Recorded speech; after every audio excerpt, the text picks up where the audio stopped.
The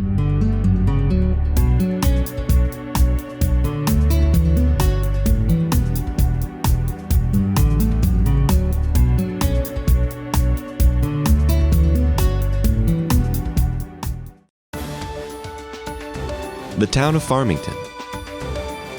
Respecting history, planning the future. Pledge allegiance to the flag of the United States of America and to the republic for which it stands, one nation, under God, indivisible, with liberty and justice for all.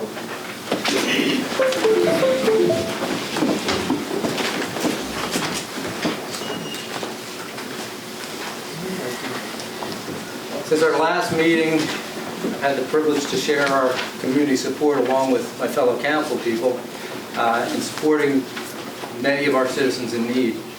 At a time when we see negativity and the worst of the human condition reported and thrown at us from all directions on a daily basis, I truly appreciate seeing neighbor helping neighbor. That's one of the things that I think makes Farmington special. Just want to start with that. We're going to move on to public comment. For public comment, please come to the podium, state your name and address clearly, and if you could limit your comments to 5 minutes, it would be appreciated.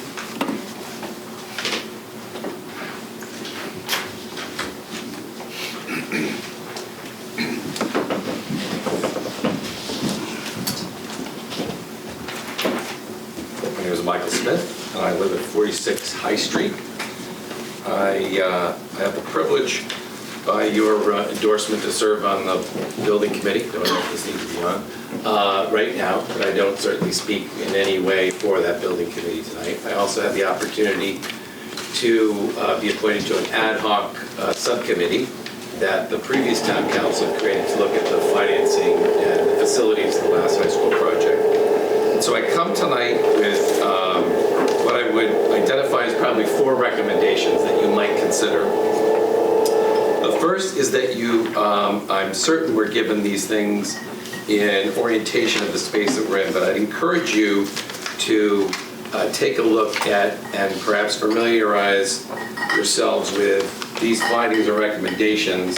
I'll leave them here, and there's other copies if people want them, if you wouldn't mind giving and pass those around. These are finding and recommendations that were offered at a town meeting on, a joint town council and board of ed meeting on the 22nd. I just draw your attention to the last page, if you have a chance to take a look at it. I've highlighted some of the things. But the financial recommendations that that committee created was that the costs of the project of our that we're dealing with should be communicated early and often. The financial information needs to be presented and communicated in a clear and consistent manner. We should be referring to best practices on municipal bonding. And when issuing debt for the project, we should consideration should be given to various financing options such as principal skips, and it goes on to identify where you may learn more about that. I refer to that because we have a situation where we are closely mirroring a community that's similar to ours in Guilford, Connecticut, that has similar voter demographic, similar size of population, similar socioeconomic conditions, and also has a building project that they did with a new high school. I would draw your attention to their financial statements. I have a very blurry copy, and so I hesitate to share it tonight. But you will find that Guilford, in building its new school, issued 4 bonds. And the reason I bring this up is that the last time that we looked at bonding scenarios for our building project in 2017, the scenario that was most prominent was issuing all of your debt before you would need the cash flow to do it. That's a very important principle that's recommended in the recommendations that I just handed to you. And it is a practice that's followed by a community that's very similar to ours and that used a project that's similar to one of the things that we're thinking about. I would also encourage the importance of marrying with existing debt. You will find at some point in time our debt begins to drop. The importance of this timing of multiple bond issues and the importance of potentially a principal skip mitigates the impact of how this project can potentially come on in whatever project we pick, so that we can soften what happens to individual taxpayers in their pockets. So I would strongly encourage that you ask questions about that.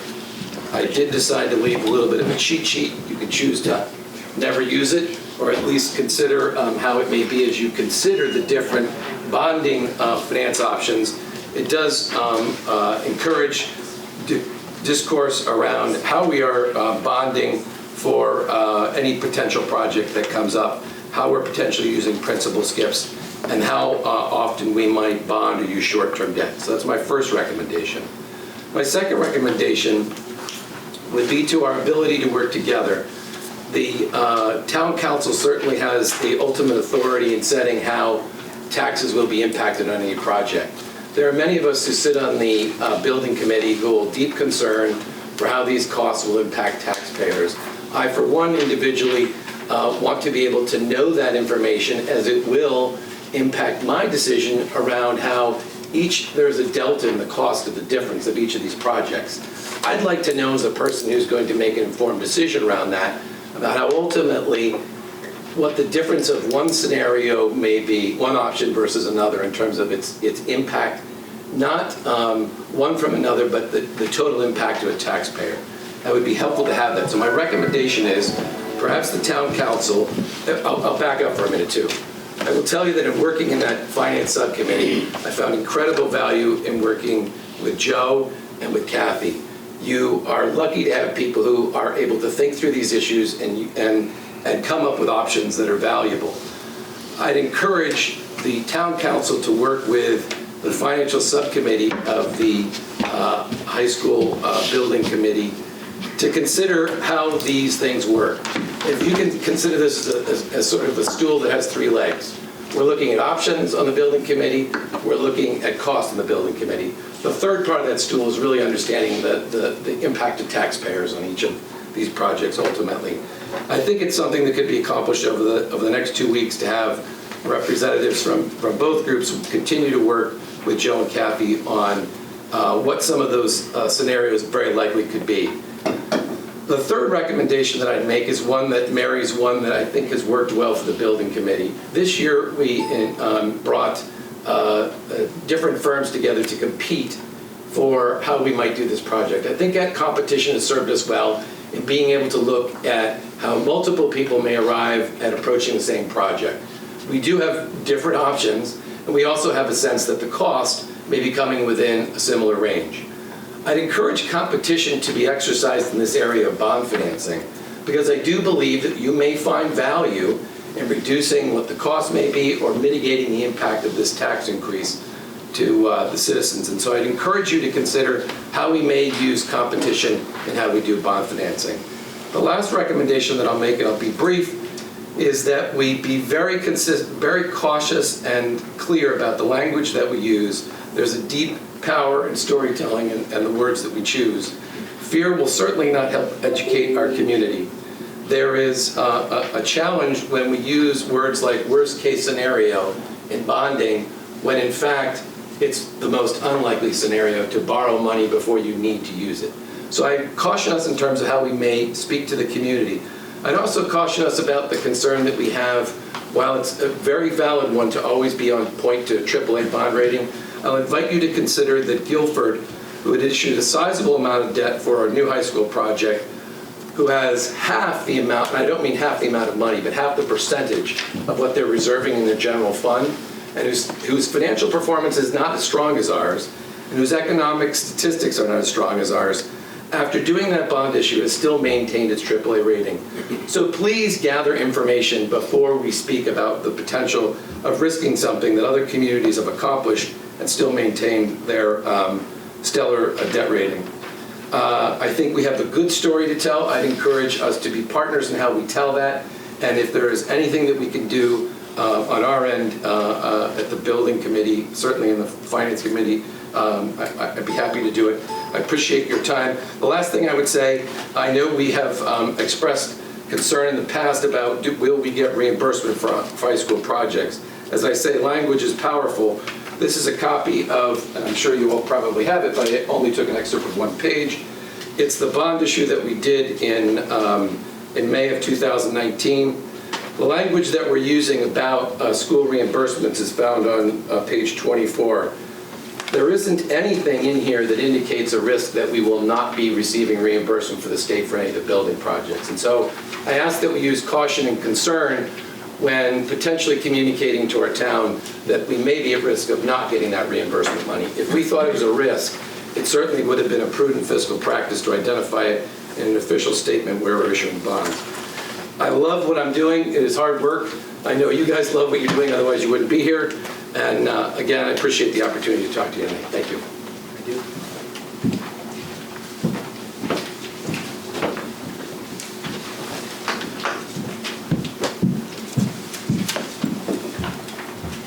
Hello, Patty Boy Williams, 17 Westview Terrace.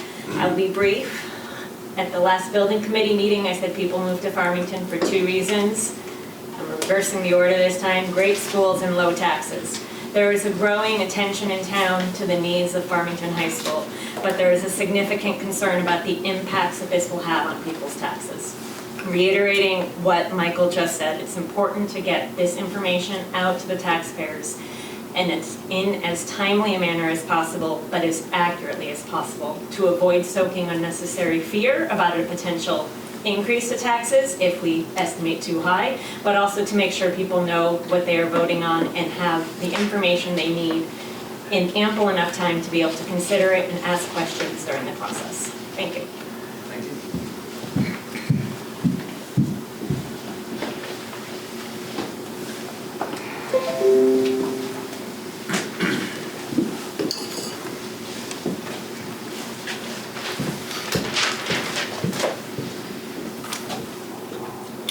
Good evening. My name is Pierre, 12 Henley Commons here in Farmington.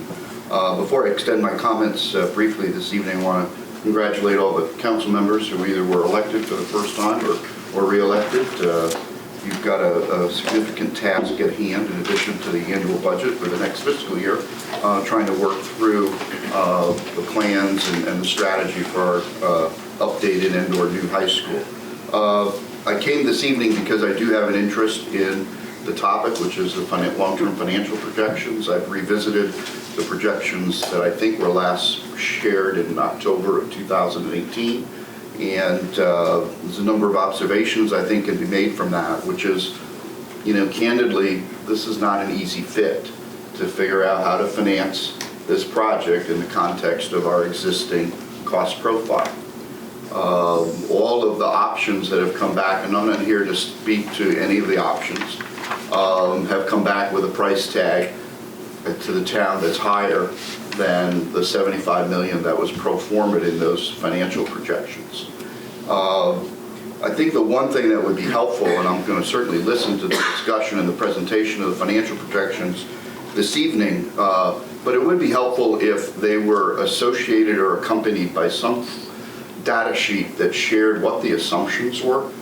So we don't know what assumptions were made on grand list increases, what the interest cost was on the debt, etc. When you pick that up, you can't make heads or tails, candidly, on an intelligent basis as to what the assumptions were. So I think that could be helpful to everybody in terms of enhancing communication. I have taken in the presentations as it relates to the various school options, and the only comments I've shared, and I have shared this at the building committee, is I'm a little concerned that we've spent an inordinate amount of time, valuable time, on surveys and the process of engaging two architects, an owner's representative, etc. And these presentations were made over the last series of 3 Wednesdays. And essentially, there's going to be a decision made on a recommendation in essentially less than 2 weeks to come to you in early February with a proposal. My reaction was it seems kind of odd that we wouldn't allow and perhaps even benefit for some additional conversation at the building committee level, including with the professionals that have been engaged, to explore and to vet in considerably more detail than can be done in the context of just taking in the presentation. And so in that regard, I'm a little concerned that we run the risk of trying to rush through things in some of the more critical times of the overall process and not generating the kind of support or at least the kind of knowledge that we would hope everybody to have about the proposals. The new build options both involve placing a building within stone's throw from the neighbors up in the community that abuts the school. And I did share, and I feel strongly about this, because of the last proposal that was turned down a couple of years back, we didn't have the support of the neighborhood. We made assumptions about how we could use that campus without engaging them and coming up with mechanisms and approaches that were hopefully going to be deemed acceptable. And I hope the neighbors would not necessarily be unreasonable, but I think it would not be wise to try to move forward on that option, should that be the selected option, without engaging the neighborhood in the general area. And that can also speak to the other side of the campus, because we've talked about more access roads off of some of those streets. And, it just seemed the assumption was made that, oh, we'll just do that. And it doesn't matter what impact it might have in regards to the surrounding community. I do agree with Mr. Smith regarding the importance of some of the information that's being disclosed, particularly the financial information and the tax impacts. Some of that data has been shared, as much as $500 increase for the taxpayer that has the, quotes, average assessed home in town. That's a considerable amount of money. I assume that's an estimate outside the context of the overall budget. So there may be other features in an annual budget that could affect that amount either up or down. So I do think it's important that we understand how that is being messaged. For example, it was also described that there would be a certain dollar amount reduction every year. Well, if you look at the proposed debt service in the 2018 projections, the actual debt service requirement for that offering, for that project, goes up for 5 to 7 years before it declines. So I don't know how we can associate a disclosure to say, well, on average, it's going to go down. No, the reality is it's going to go up for a bit, okay? I'm not suggesting we shouldn't do it. I'm just suggesting that we use as good and as much as informed information as we can. And then the last points I guess I would make are, I do think at the end of the day, we're going to probably have to look very closely at cutting back our appetite for some capital spend, whether it's in the capital improvement line of the budget that we fund from what I'll call normal operating dollars, or in debt service. And the last point, and I'm not a particular fan of things like principal skips and the like. If you're going to buy something, okay, we got to make the first payment on the credit card, okay? We ought not to push it off for a year. However, there may be other features that may be palatable. For example, I read as to what our capital policy is that we bond typically at the shortest of the life of the asset being created, or 20 years. I might offer, particularly in this interest rate environment, should it remain as benign as it is, that it might be more appropriate to consider bonding over a longer period of time. This is by far the most expensive project that has been on the horizon, or is likely to be on the horizon, or that we have seen in the last 20 years. And if we're going to create an asset that has a benefit to the community, it seems to me, even from an equity perspective, okay, that cost should be spread more responsibly over a longer period with more and other perhaps taxpayers who are going to benefit from it. So that may also be a strategy that you can look at. But I look forward to an update on the financial projections and offering any other insight that might be helpful. Thank you. Thank you.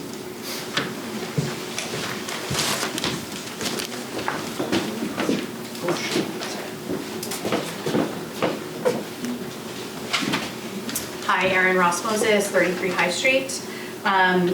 I just want to speak to some fiscal responsibility when it comes to a decision that the town council is going to make very soon around which project to choose. And I enjoy I'm an educational researcher, I'm an educational consultant, and I enjoy researching, so I spent about a half hour researching renovation as new buildings, and whether or not over the past year, just in 2019 in New England, whether or not they're coming in on target, are they coming in on budget, and in my very quick, non-scientific 30 minutes, I found the first 5 that came up all came in at 10 to 20 to 30% higher than budgeted.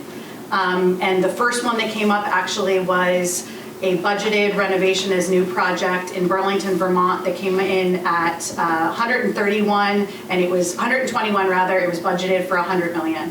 And it came in because of unexpected, as we all know on renovation projects, unexpected costs that we cannot. And so that was the first one. The second one was in Rhode Island, and it came in 30% over budget and over timeline. And the next one was in Maine, and it was an $8 million project, renovation project on a high school that came in $3 million over budget on that project. The only ones that I could find that came in on budget were over $150 million projects. So I'm not sure what that magic is in that number, but we're not there on any of our renovation as new projects. Rocky Hill, if we're looking more close to home, in 2014, they had a project that came in 15% over budget in 2014 rather. And the town had to go back to the voters to approve that additional spending. I think it's really important that we are fiscally responsible with the choices that we make, that we do not, shoot ourselves in the foot by choosing an option that might be $20 million less, but ends up costing us more in actual dollars, but also in time, an extra year on that construction cost. As we heard the architects say, costs money. That's actual real dollars. So we're looking at a timeline of at least 3 years to 4 years on the renovation as new, as opposed to a 2-year construction project. And all of those costs that are associated with that. Also the fiscal responsibility of paying for things that actually we're going to see no long-term benefit to, like portable classrooms. Those are things that I think is really important for the town council to consider, and to not sort of be short-sighted in that. I hesitate to say this, but I'm going to say it anyway. I feel like the $20 million difference that we're seeing in the renovation as new and the new construction, we've already lost the vote no's. They're not voting yes. If you that's just, you're not going to convince the vote no's unless it's that $50 million project. The people who you are going to convince are the families who are going to have children that go through it. I have 2 children that will be living through this. Both of my children will be entering high school as construction commences, and potentially will have their entire high school career under construction if the renovation is new. There are significant amounts of families who voted no last time because of disruption. Do not discount those families again, please. I think it's really important to look at that. There's another very quick, I hesitate to mention this either, but there's another really quick thing. Just a month ago, Norwalk announced a brand new high school. I sent some information to the building committee, a $200 million high school that they're building new, and it is 80% reimbursed by the state, will be. Costas Diamantis was integral in the financing and the construction of sort of the program that's going to be moving forward. They're on the similar timeline to us because we have this conceptual phase that we've gone through. I feel like we wouldn't necessarily have to tweak our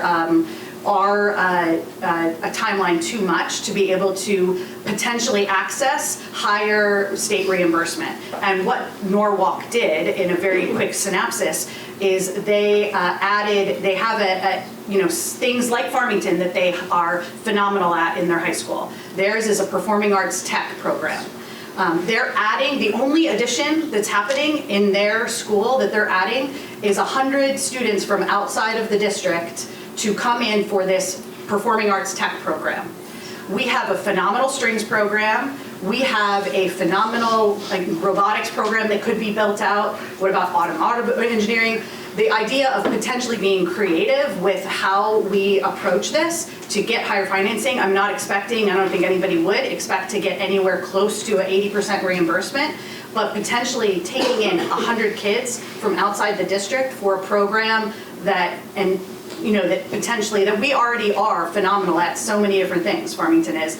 I talked to Lori Singer. There are kids who are tuitioned into Farmington for some of our special education services now as we speak. Why wouldn't we want to capitalize on that?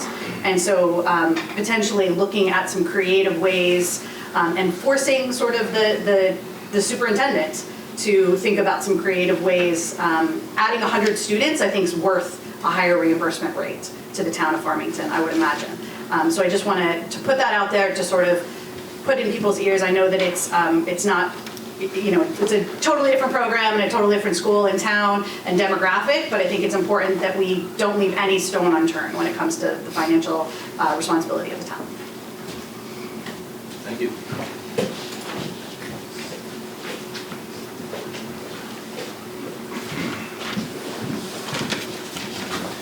Good evening, Matt Hudfagner, 4 Deepwood Road. I'll just keep my comments to the high school and financing. So you walk around town, right, and in the fall, right, we all walk around town. What's the #1 issue in town? What's going on with the high school? What's going on with the high school, right? You would ask anyone in town, like, what's the #1 issue in town? It's the high school. So, I just tonight want to advocate, and we're talking about bonding and priorities of projects in town. In my opinion, it should be the high school. And however creative and exploration of financing options, whatever the option we choose to move forward with as a community, I really think it should be the high school. In my opinion, the #1 asset in town is our schools, right? As an earlier commenter said, people move here for the schools. When you're looking to buy and you're looking at the surrounding towns, big factor is the schools. So how as we, as a community, can we best make this project, which includes sort of the long-term financial forecast, fit into that grand plan? Thank you. Thank you.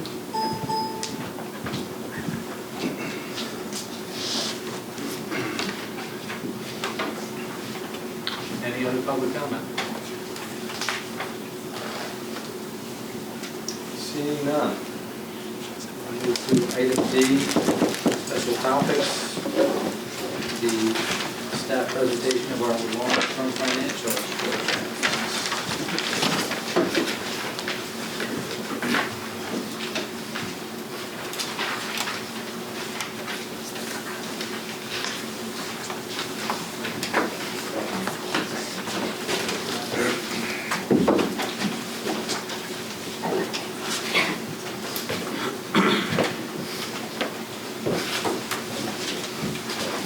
Give me a minute to set up.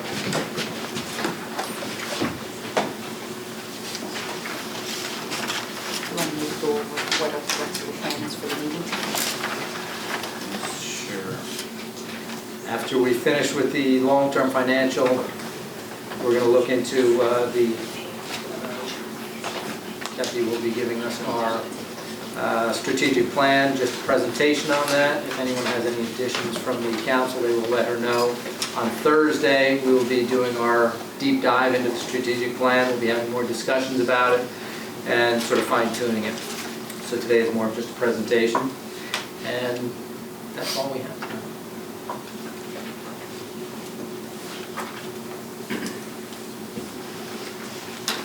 I'm going to experiment a little here. If I get a little clumsy, I apologize. Technology is not my forte.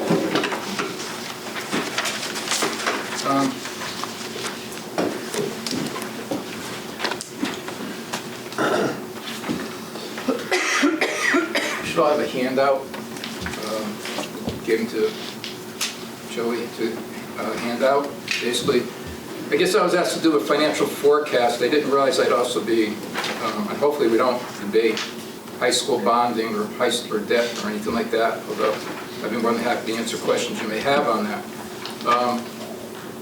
Basically, once a year, I'm tasked with coming to the council in January and giving a presentation on debt. Basically, what it's amounted to in the past is telling you where we are with debt, what our future looks like with debt based on our approved projects, and what kind of shape we're in.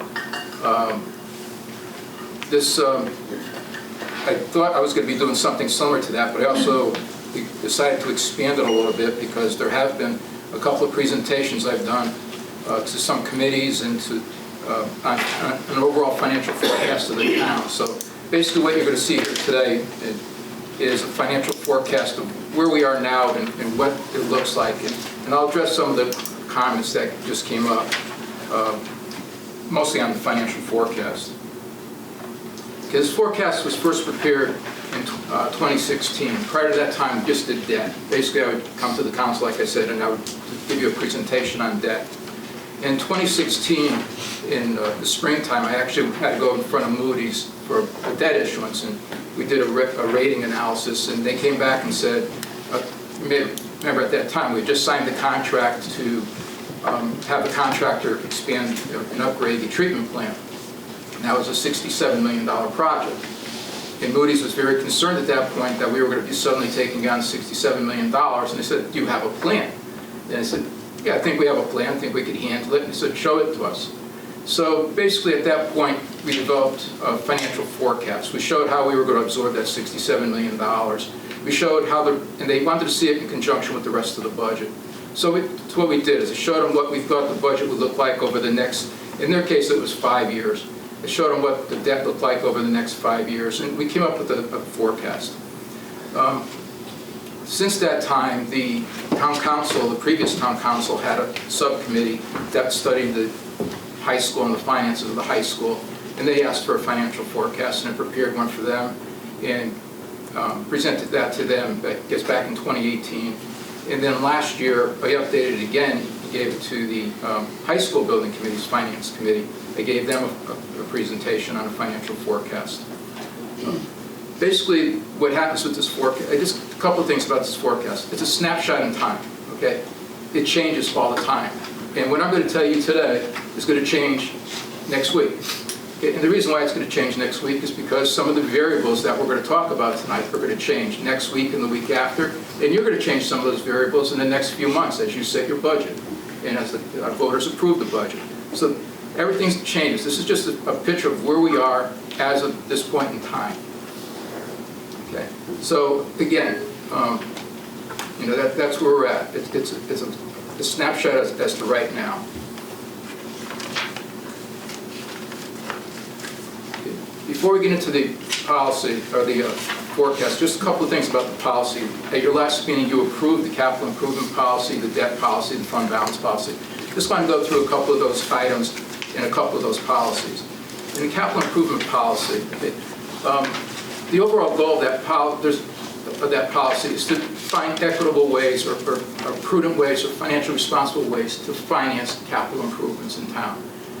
It emphasizes that we should do a lot of our capital improvements, especially the small stuff, on a pay-as-you-go basis. Basically, use cash, appropriate funds to do that. And we set a target. It's a target. Sometimes we meet it, sometimes we don't. 2.5% of our general fund revenue should go to the capital improvement program. Like I said, good years we've met it, we've exceeded it. Bad years we've been below it. But the goal is to try to be around 2.5% of general fund revenues going to the CIP program, the first year of the CIP program. The second goal is to have 20% of all projects. And again, in a 5-year plan or a 7-year plan, we'd like to see 20% of all of the funding for all projects being on a pay-as-you-go basis. So if you have a $42 million plan, you'd like to see 20% of that be funded on a pay-as-you-go basis. Other parts would be grants, other parts could be bonded. A couple of key points. Debt obligation should only be used for CIP projects that cannot be funded from current revenue resources. So we're talking the big projects. We're talking the high schools. We're talking the treatment plants. You're not going to fund those through your operating revenues. You can't afford to. Those are the projects, again, equitable. You want to fund those out over the life of the project, the people who are going to benefit from the project. And finally, one of the points is that long-term debt should have a maturity of the earlier of the estimated useful life of the capital improvement for 20 years. Basically, what we're saying there is that, again, we're talking about equity. There's very few projects on a capital basis that are going to go beyond 20 years. Okay? We used to bond fire trucks for 20 years. We replace fire trucks now at 15, 16, 17 years. We don't replace them at 20 years. The treatment plants, our largest project to date, okay, that's a 20-year bond. Okay? The last time you did this was in 2013. You upgraded in 2013 through, 1993 to 1995. You upgraded again in 2015, 2016, 20 years later. The other project, the debt rolled off, new debt came on. That's how it worked. Going beyond the useful life of the project isn't fair to the people who are going to be paying for it after, beyond its useful life, because they're not going to get the benefit from it. It's a key point. And it's a key point when you're trying to decide debt or your policies. The debt management policy. Okay. Obviously, the first statement there is pretty obvious. The town may periodically issue debt obligations to finance the construction or acquisition of infrastructure for the refinance of existing debt. Those are the reasons why we issue debt. Construction, school projects, treatment plants, acquisition of infrastructure or open space, and also to refinance our existing debt. And as some of you may know, over the past 10 years, we've refinanced pretty much all of our existing debt. Those days are gone, but we did do it over the past 10 years. We took a lot of advantage of it, and you'll see that shortly. Again, the goal is to ensure that our debt obligations are issued and managed in a manner that obtains the best long-term financial advantage to the town and its residents, while maintaining and improving the town's bond rating and reputation in the investment community. You could do a lot of things. The key here is, we're going to protect the town whenever we issue debt or borrow money. We're going to take into consideration the best position, the financial position of the town. But at the same time, we want to make sure that our bond rating stays good. It doesn't necessarily, you want it to AAA, and obviously you want to stay there. But if you can't stay there, you can't stay there. But still, you don't want to be a C, you don't want to be a B minus, you don't want to be a B, or you want to be an A. Okay, quite frankly. And you also want to maintain your reputation. You could be a AA and have a great reputation. I worked in a community, we were a AA. We were never going to be a AAA. But we had a great reputation for paying back our debt, for managing our finances. We got the rates that a AAA got. Okay? And in a lot of the cases, not all the cases, but in a lot of cases we did. So just reputation is very important in the investment community. And also, it's telling by the number of bids you get on your debt. Okay, debt should not be used to finance current operations. That's basic. You should never finance your future, paying for current operations. You shouldn't pay my salary out of debt service, or Kathy's salary, or anybody's salary who works for the town. This is one of the keys. This is a driving force every time we size a bond issue and determine a maturity of a bond issue. We measure the impact of the debt service requirements on a single year, on 5, 10, and 20-year periods. So we do plan. We just don't say, we're going to issue $5 million and what the hell, whatever happens, happens. How's it going to impact next year's budget? How's it going to impact the budget 5 years from now? What's going to happen 20 years from now with that debt? So we do look at that, and that's a guiding policy for us. It's very important for us. That being said, our current debt position, this is as of last week, January 15th, 2020. We currently have outstanding long-term debt of $33.9 million. This is debt that's been issued going back as far as 2009 up through last May, May of 2019. This is all kinds of projects, everything from schools to fire trucks to open space to roads. It's basically any debt that we've issued in that time period. We currently have outstanding $33.9 million that we're paying down. In addition, we currently have outstanding a permanent loan obligation with the state of Connecticut called the Clean Water Fund loan for $31 million. This is for the treatment plant. Okay? We're financing the treatment plant through Clean Water Fund loans. It's a state program. And the advantage of it in most years is that it has a very low interest rate. This interest rate is subsidized by the state of Connecticut and the federal government. It's a 2% interest. It's a 2% interest rate. So in those years where interest is high, it's to the advantage of the town to take advantage of that. So we have $31 million. That was issued in May of 2018. It was issued halfway through the treatment plant operations. The state determined at that point that we had sufficient debt out there that they wanted it permanently financed, so they asked us, or actually directed us to permanently finance it with them, and we did. Since that time, we've also been short-term borrowing with the state of Connecticut through the Clean Water Fund, and that is reflected below. Under pending debt, this is debt that we know we're going to issue in the next 6 months. We have a Clean Water Fund, what I call Clean Water Fund Loan number 2. We've been borrowing money short-term from the state since 2018. We've borrowed for the treatment plant. We've borrowed, right now we're at about $12.7 million. We may have a little bit more. We have a couple of final payments to make on the treatment plant. So we're probably going to be around $12.7 to $12.9 million, depending upon how the last few bills come in. Sometime in February, the state's going to come back and they're going to say to us, we want you to permanently finance that. We're going to permanently finance that, again, at a 2% interest rate for the next 20 years. So that's out there. That'll happen either February or March of this year. We'll start paying debt service or paying back the loan in August or September of next year. In addition, sometime in May or June of this year, we'll probably issue another $4.5 million. This will be for several items, and I'll bring those up in a second. But basically, it's going to be roads, education projects, fire trucks, and open space. The way we're structured right now, we basically would be issuing debt around $4.5 to $7 million of debt each year for the next 10 years based on our current capital program. And you'll see that very shortly. So those are the two issues that are coming up. We have over $17 million in debt that we'll be borrowing in the next basically six months. I apologize for the tininess of this, and you don't have this in your packet. This was like 20 pages, and I decided I didn't want to kill too many trees on this. But basically, what I did, and this goes into the assumptions in the financial plan, is a 10-year bonding forecast. What we did is we took the CIP, the adopted CIP from last year's budget. So basically, it's in this budget document. The last section of the budget document, it lists all the projects and lists all the bonding projects. And what I did is I plotted them out over the next 10 years, how we would finance them over the next 10 years, making assumptions when they would go to referendum, when they would be issued. And I guess the best one I could point to is this right here, roads 2019 issue.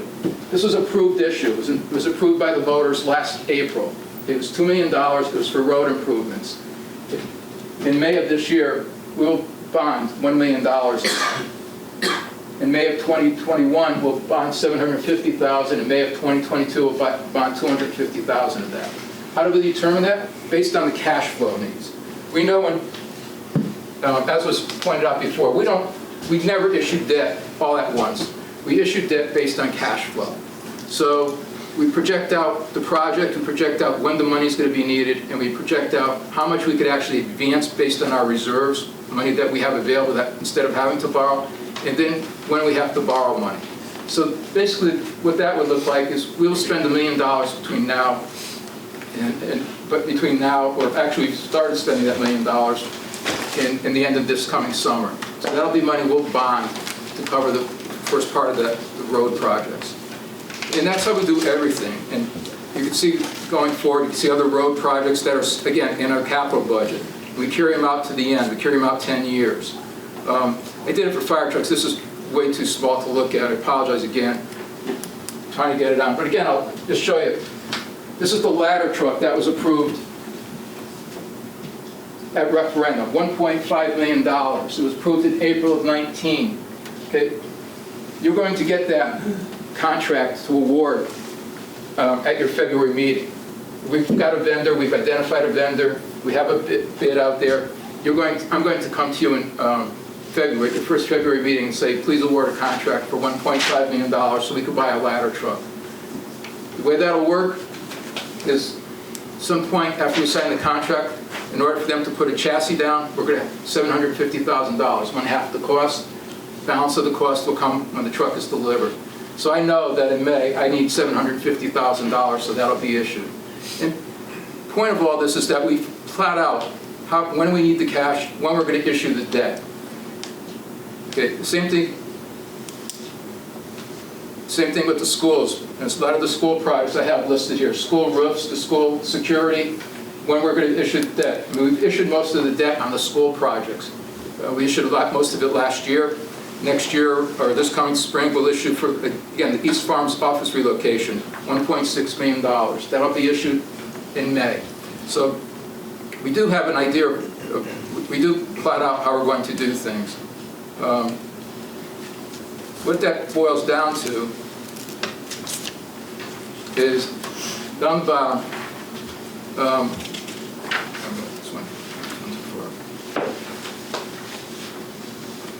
we know, again, I mentioned $4.5 million we're going to issue in May. That shows at the bottom of this sheet.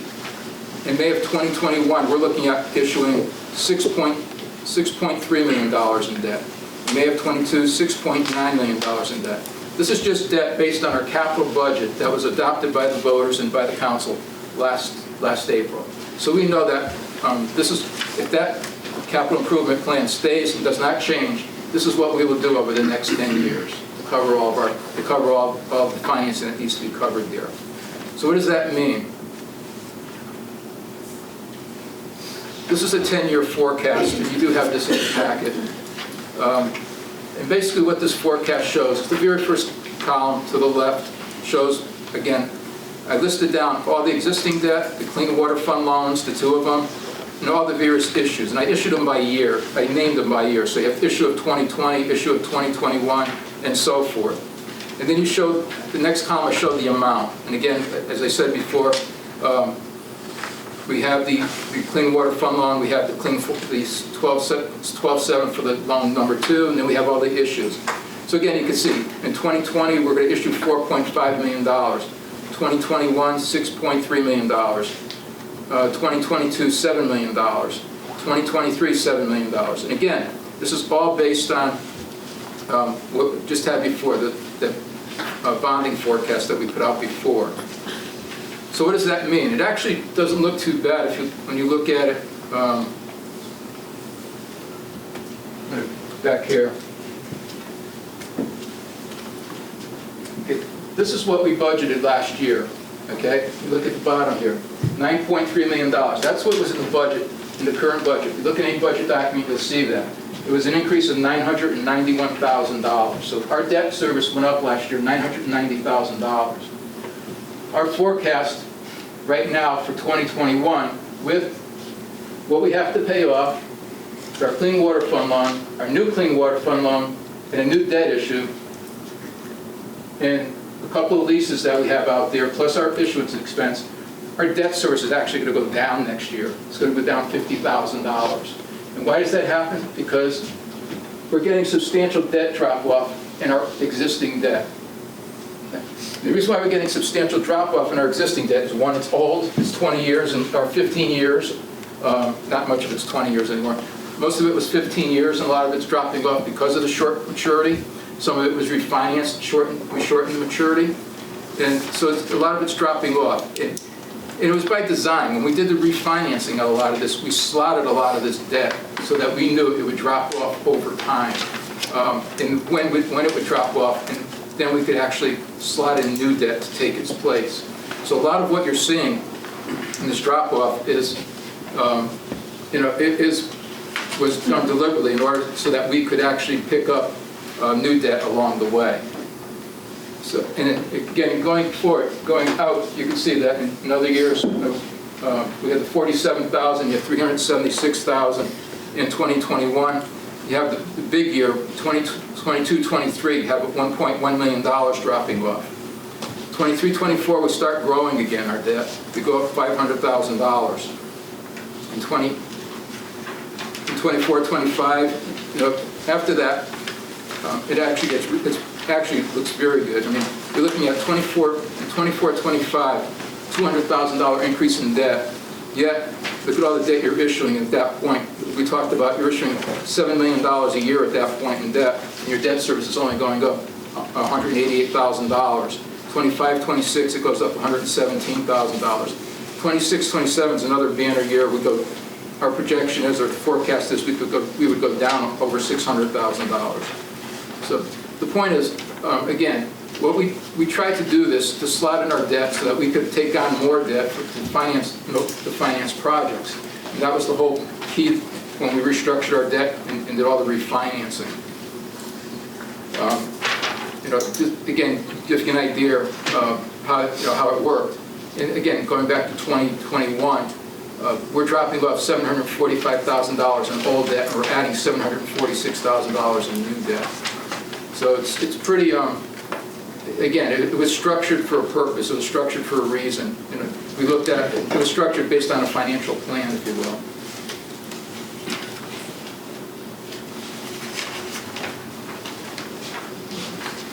What does this mean? This is part most people want to know about, and that's the 10-year financial forecast, where we are and where we're going. And the people who are looking on the screen, I apologize, I couldn't fit everything on the screen, and I wanted to make it worthwhile looking at, so I'm going to take this section by section. You have the full sections in your packet here. And whoever picked up the packet, you will have the full sections. But I just wanted to make sure what it looked like. So first section we have here is expenditures. And what you see in front of you is the first 5 years of expenditures, current year plus 5 years of forecasting. And what you have here is the first column, again, talks about the adopted budget. That's the budget that was adopted. The council adopted, the voters voted for a budget of $111 million, $111.3 million. So we decided we wanted to forecast that out over 10 years. What did it look like? What would expenditures look like over the next 10 years? And we had to make some assumptions. What assumptions we made, we actually looked backwards at what we had done in the past. And sadly, what you see is history often repeats itself, and they tell you never repeat history. History shouldn't repeat itself, or you try to avoid it. History repeats itself, and you can actually go back 20 years, and you're going to see patterns of increases and patterns of decreases that just carry forward from different cycles. And that's what we looked at, and that's what we captured. And using those assumptions, using those patterns, we applied them going forward. So you see a Board of Education budget that grows on average by 3%, or slightly over 3%. And that's basically, again, not every year did it grow by 3%, but if you look going back, it grew by 3% in cycles. And that's what we captured, was a cycle of it growing by 3%. So over the next 10 years, we forecasted the Board of Ed budget growing by 3%. The town budget, I cheated a little bit in that 2021 year. Traditionally, the town budget grows by 2.8%, and it's pretty consistent that the town budget grows by 2.8%. I cheated in 2021 because I have some inside knowledge on the town budget for next year, so I took a gamble on that as to where I thought it was going to be. So if anybody's a mathematician, does the numbers, they're going to say it's not 2.8%. It's not 2.8%. It's slightly higher than 2.8%. But after that, 21, 22, and so on, it is 2.8%. Last year, we added an item called Board of Ed pensions. It's a combination of two items. One item never came to fruition, and the council transferred the money away. One item is out there, and I just budgeted that, continued the budgeting of that at a growth rate that we estimate, which is a real shot in the dark at this point because we have very little experience with that. We don't have any history. The debt service is the debt service you saw in the previous charts. It's the debt service on that debt forecast that I showed you. So if you go back to those other pages and look at the numbers, they should be the same. If they're not, I made them a typo, but those should be the same numbers. And then capital improvements, did a little bit of adjustment here, and again, cheated a little bit here because I didn't follow the policy.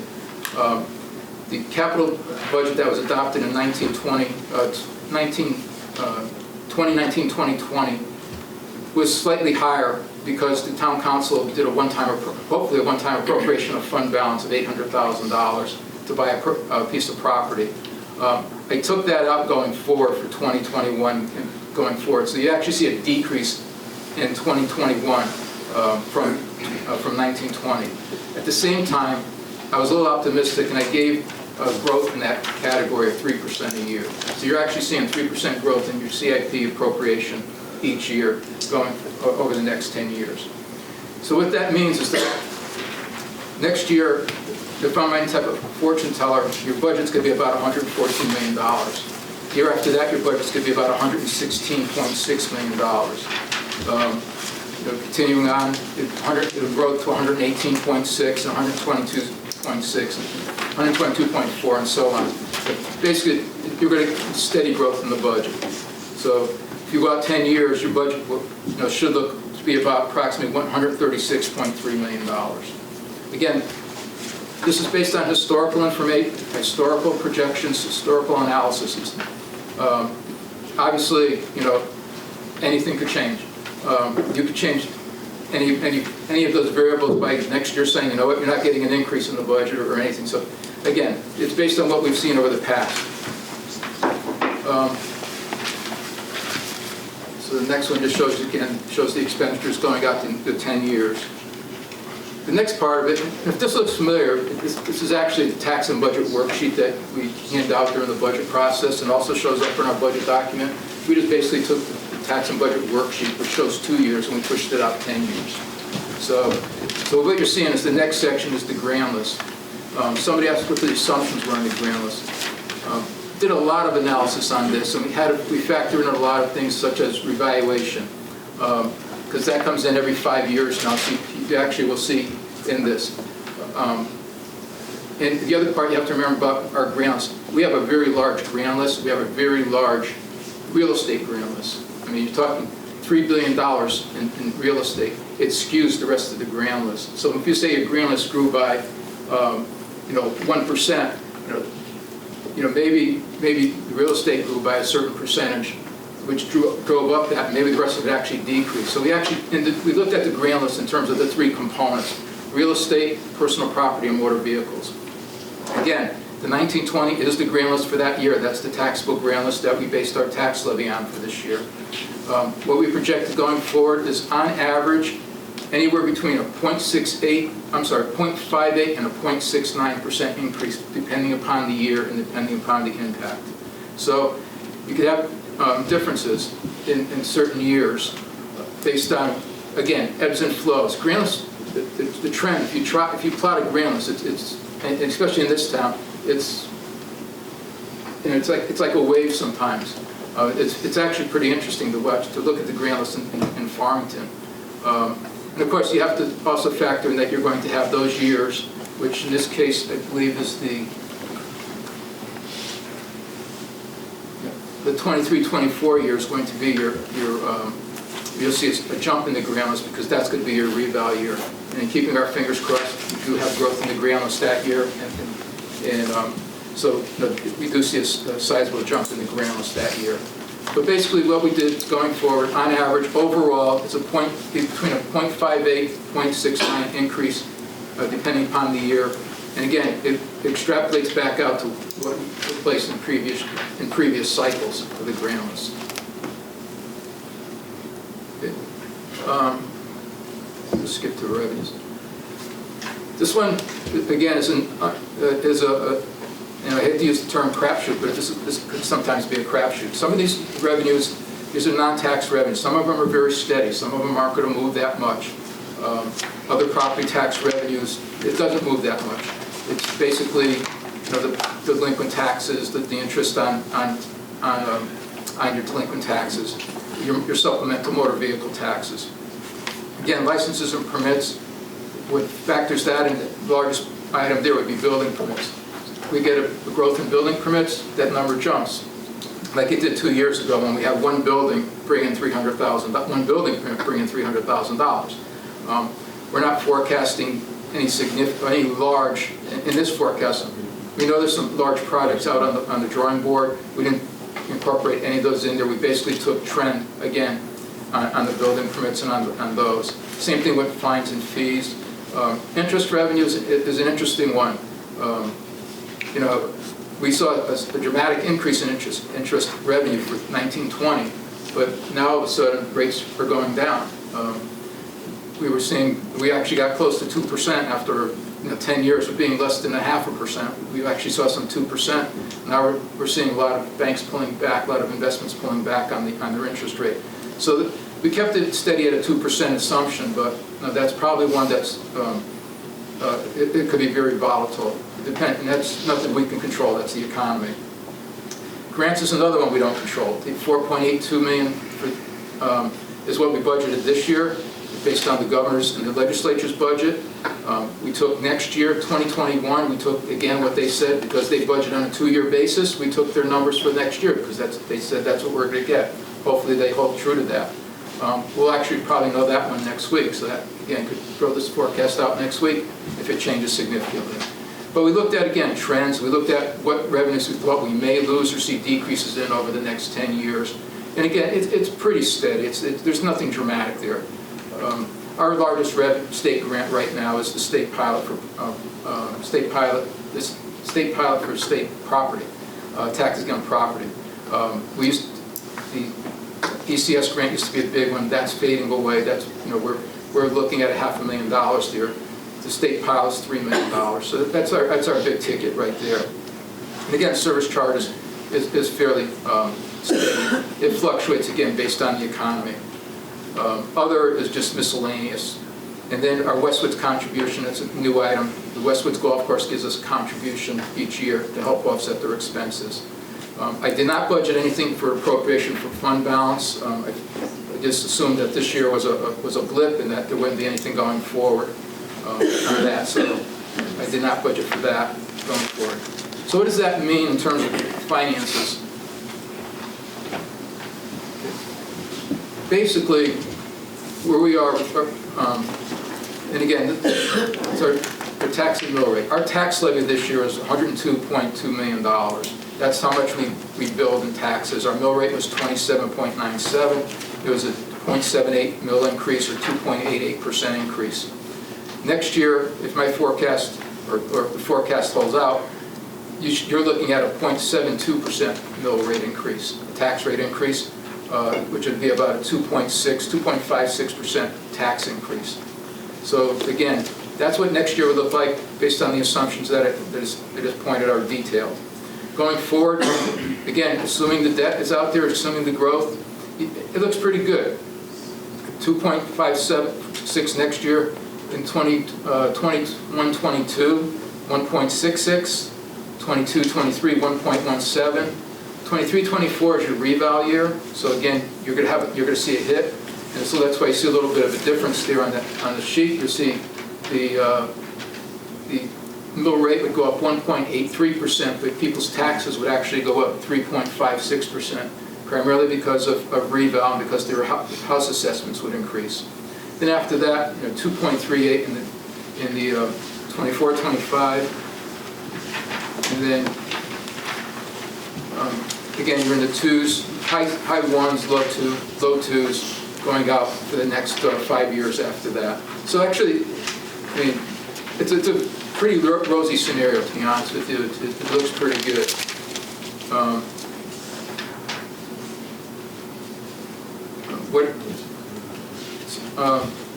So, I mean,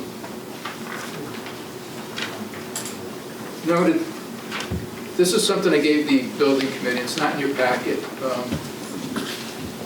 Actually, I do have it, though. I think I do have it.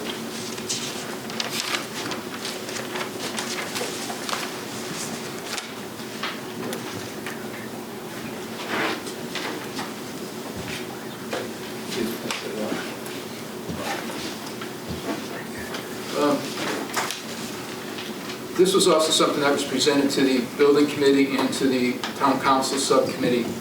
And it was the idea of, I think when we did the subcommittee, Edward might be able to correct me, it was $75 million when we did the subcommittee, I believe, in 2018. I think we did a couple different scenarios, yeah. This was $100 million, and this is what $100 million looks like when you add it to debt service and you add it to your budget. So, a couple of things about this. A comment was made about we show the worst case scenario when we issued debt. We show, and that some other towns broke it out over 4 years or 5 years or whatever. Again, we don't issue debt all at once. Although, I gotta be honest with you, this is very tempting to do. And the reason why it's tempting to do is you hit everybody once and then you never hit them again. You don't drag out the pain, I guess you would say. But at any rate, I mean, we would never do that. I mean, that's just irresponsible. And it's also, you're gonna run into tax complications. The IRS, you would have arbitrage problems with that. We issue debt based on, for construction projects or any project, again, based on cash flows, like I demonstrated before. So how we issue the debt is really going to depend upon your professionals that you hire to tell us when they're going to need the cash. They're going to give us a construction timeline. We're going to, architect's going to be from here to here. We're going to bid here. We're going to award here. We're going to break ground here. And they're going to give us a cash flow. And we're going to know, based on that cash flow, how much money we're going to bond each time we go out to bond. And that's how we develop this. Now, this $100 million is based on four issues. It was based on a $20 million issue, a $40 million issue, and then two more 20, 40, 2020. Okay? That's how we did it. So we basically did $20 million the first year, $40 million the second year, $20 million the third year, $20 million the fourth year. Could it vary? Sure. Again, based on what we need for cash flow. That's something we would work with whoever the engineers, project construction managers on the project to determine, what the cash flow needs of the town, of the project are going to be. So again, this is a four bond issues. And what it does is, you seem to highlight, first 2 years, a couple of assumptions here. 1920, obviously the year we're in, we don't need any money because we have no project. 2021, we're also forecasting we wouldn't need any debt service. And that would be based on the timing that I've been reading about in the newspaper. If you did a referendum sometime after July 1st, assuming that referendum passes, you would hire your contract in some time shortly after that. Your contractor starts, your architect starts working on its final design November, December, January of next year. That's our first expense, is the architect. So we're going to do a small bond issue. We'll probably would do the bond issue in January of 21.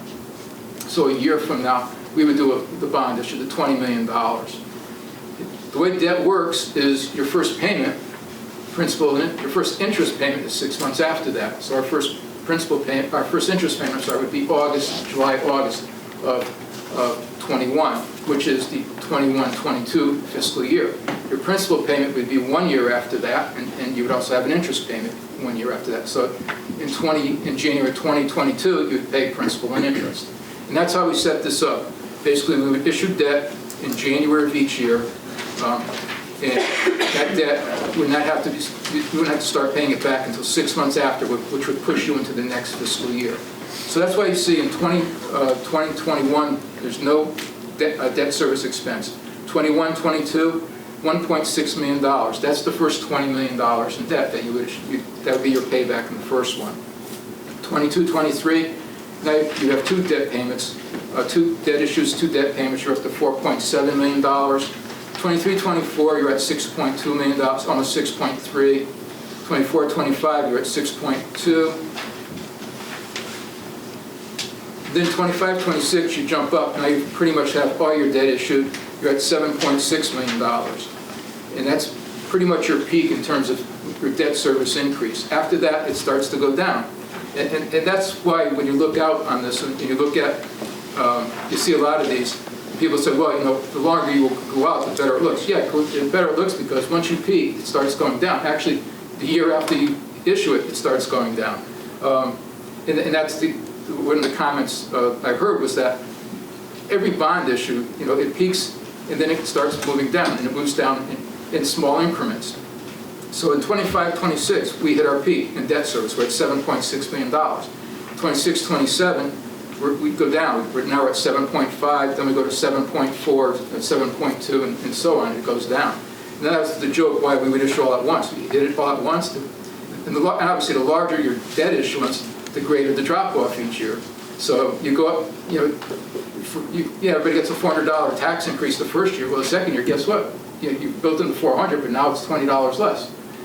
I mean, again, it's an argument you hear, but we would never do that. I mean, to be honest with you, I would never, ever do that. Probably because I'd be fired, but,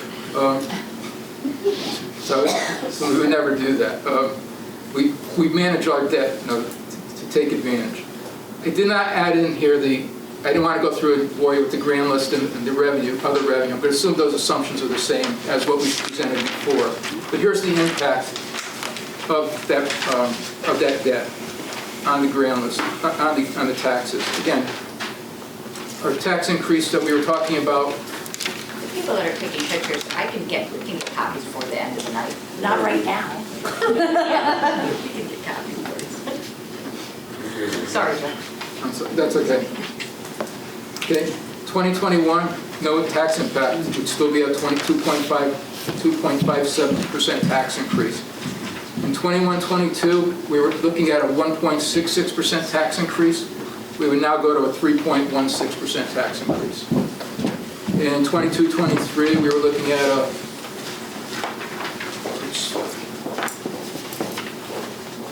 We're looking at a 1.17. We're now at a 4. In 23-24, we were looking at a 3.56 because of, is it 2020? I'm sorry. Yeah, we're looking at 3.56. We're now at a 4.73.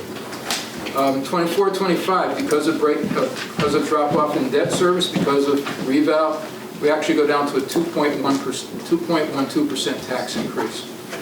And then you can start to see decreases after that, 3.32, 1.39, 1.98, and a 2.6. So again, that's the impact of $100 million. It puts you out there. It gives you a couple of bad years, but again, it's something that the town would deal with. We'd have a couple of bad years in there, and then after that, it would level out again. The conclusions are the conclusions. Our town finances are stable, but we're going to require tax increases every year to fund our operations. There's no getting around that. And based on the town's expectation, the service expectation, the town requires tax increases every year. We expect to have steadily add long-term debt. We have the Clean Water Fund, the $12 million. We have fire projects out there. We have road improvements, and we have the elementary schools out there. I did build into the forecast that $2 million a year in bonding for elementary schools. Anything other than the high school, let's put it that way. And finally, our older debt is dropping off slightly faster right now than our new debt is being added. So overall, it's a pretty good picture right now. One last thing. There's a lot of talk about how we finance, and I don't have anything prepared on this, but just to comment about 25 years, 30 years, principal skips, and things like that. The one thing I would just tell everybody, we manage our debt. We basically look at the impact of our debt on the town budget, on the town tax rate, on the citizens of the town. But I'm never going to commit, I shouldn't say never, because that's probably too definite. I would never like to commit to any type of one methodology for how we're going to issue debt. The key to issuing debt is flexibility. Okay, and I'll just tell you something that just happened recently. A town went out to bond, issued about $12 million in 20-year bonds. They issued $12 million in one-year notes. They did a principal skip. I'm sorry, they did not do a principal skip. They got 2% on the 20 years. So they got a 2% interest rate on 20 years. They got a 1% on the notes. Okay. If they had bonded the full amount at 2%, they were going to pay more interest than bonding that 1% and doing the notes at the 1%. And that's the flexibility. Okay, I mean, you need the flexibility to determine what the market is doing, what the structure is, and then you go from there. So it's key that you be flexible, and it's also key that you work with the construction managers and people to make sure you have good ideas for cash flow and you also get, some direction from the council as to where they want to see their budgets going forward. And that's what we do. So, and the best way I get my direction for issuing debt is what you put in that capital budget. If you have any questions, I'd be glad to answer them. Before that, thank you. And I apologize, I did not properly introduce Joe Sweaty, our Director of Finance, when I started this. I'm new at this. Are there any questions? Brian, would you like to start us off? Oh, I'm sorry, Yeah. one question. Yeah, just I want to come up. Thanks, Joe, appreciate it. Just a couple of things that I just want to kind of say overall, because I think it's so important, and that, and Joe said it a couple of times, but I just feel as a town manager that I should be saying it too, is that overall, when we issue debt, we look at preserving the fiscal integrity of the town. The second is that we always look to minimize the impact on the taxpayer. That's important. That's what we do. We structure debt. We also minimize the impact on the operating budget and on the services, and we adhere to federal and state and local rules. And that's our guiding principles. And the next thing I just wanted to say is that, we've been doing these financial forecasts for some time, and we've been working on the school project, and our financial situation now, and as Joe has explained, and people on this council, some of them, most of you were not here, is that our financial situation is in a much better situation than it was 2 years ago. And if people who have followed this project and have done this, we said it many times, we have significant debt dropping off our debt, and it was planned that way. And because of that, now we're in a situation, as Joe showed, in putting $100 million into the project, it's a much different financial situation than it was 2 years ago. And I think that's important to note, and Joe and myself had stated it many, many times during the project before, that we had the capacity for a significant amount of debt to bring on, and it was timing, and that timing is much different now. And I just want to make sure everyone understands that the timing is different, and that Joe and our financial people, we work very, very hard to be able to balance our debt, look at keeping the financial and fiscal integrity of the town, but the impact on the taxpayers. We just took on a large sewer treatment plant, but we're able to do that by refinancing all our debt. Well, not all of it, that's an exaggeration, but refinancing our debt, taking on a new project, being able to take on the school project. And I think that, Joe, you really do an excellent job for us, and I think it should be noted, and that's all I want to say. Thank you. And it is duly noted. I've been doing this and watching these different presentations for a number of years now, and it was brought up as far as the assumptions. You listened to Joe's presentation and looked at how detailed he went in calculating what those assumptions would be going forward. Again, anything that we assume can change tomorrow, but all we can do is give our best guess going forward based on what's happened in the past and what we can assume might happen in the future. And I think Joe's done a great job of digging down and finding all that out. So with that. Okay, two other things. The other thing is that there was a couple points taken today, and one of the things that I wanted to mention is that doing I forgot what you had called it, about what the assumptions are on our reports. I think that, again, is a very good point to have that listed so people understand what the assumptions that we're making. I think that's something that I wanted to say. And the other thing is, again, is that never say never, and like you said, and I say it that way, you say it with flexibility. I think that is our approach, that we don't want to never say never. We want to have the flexibility. We want to look at when we're at the moment of time. And the last thing is that one of the things that I think that when we had our subcommittees with the financial subcommittee and our survey is about the communication of the information, and that with Meg, our building committee chair, is here, and is that communicating this information, that's key, and how we do it. I just want to say publicly that we're open to communicating it any way that we think is important and changing up how we communicate it. And that's something that I think that there's what sometimes I struggle with is there's so many nuances in it because it is a moment in time. But because of that, how we communicate it and how the building committee, I know they have a subcommittee that's going to work very hard to communicate the information in the most accurate way possible. So that's it, I'm done. Okay. All right, Can thank we you. add those assumptions where Joe pointed out what they were, the 3%, the one, if we can add those to the charts, I think that might help some of the people who have that question. Sure. Now we'll go to questions. Brian, you got a lot more extra time to think of that question. Pressure's on. Really, I thought it was a great presentation, Joe. Thank you for laying it out pretty simply, and I do remember you have to have those assumptions in there because that was going to be one of my questions. Thank you. I was curious to learn a little bit more about, as we look at the numbers, what are the flexibilities we should be considering as a council in doing our planning? Do we get involved in that aspect of the budgeting? I'm not sure. The flexibility, you pointed out that key to the debt in paying down the debt is flexibility. Right. But the key to the debt is, in terms of flexibility, is how you structure the debt, when you structure the debt. A lot of times it's not going to be, when I did that forecast on the $100 million, basically the 20 to 40, the 20 to 20. Right. It's based on certain assumptions. Now, when you have a construction manager on board, you have an architect on board, those assumptions may be changed. They may say, no, it's going to be this way. Or actually, even the project, the size of the project will determine size of bond issues and stuff like that.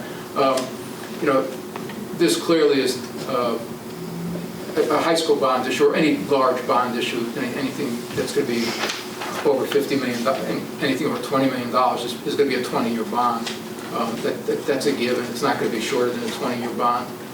So that flexibility is pretty much gone. It's just a matter of the timing of it and how you structure it. And a lot of that's going to be determined based on the market conditions at the time and the cash flow needs at the time. So I guess to answer your question, most of that gets actually determined by myself and by Kathy. Okay. We'll keep you appraised of what we're doing and the intentions. Like you heard tonight, I'm going out in May for $4.5 million. You'll hear more about that when we do the budget in a couple of months. We'll talk about the debt service and how much is in there and what it's in there for and stuff, and what our assumptions are and what our thoughts are. And clearly at that time, or any time, your input's more than welcome.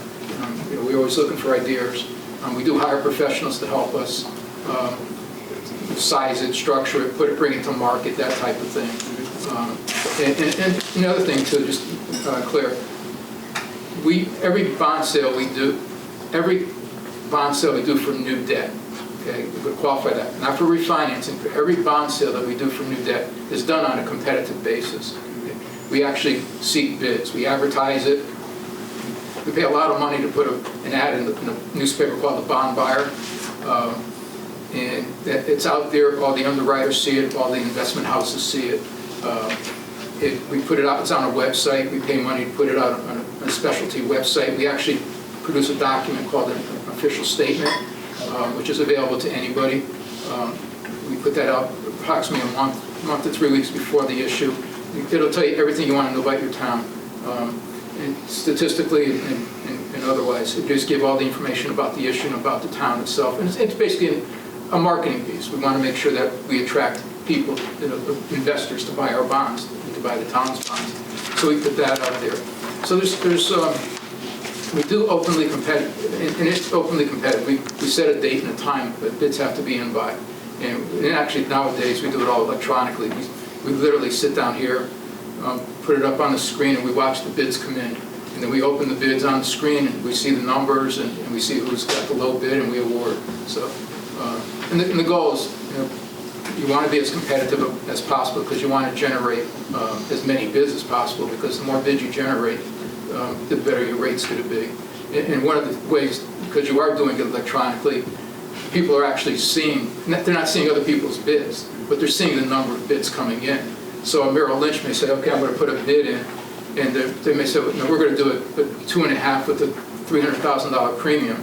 And they'll say, oh, wait a minute, here I got Roosevelt and Cross, and I have Bank of America, and I have, Piper out there. And he's already got 5 bids. I'm going to take my bid back, and I'm going to change it a little bit to adjust it. So everything's done competitively. That's the whole idea behind this, to try to get the best rate that we can get.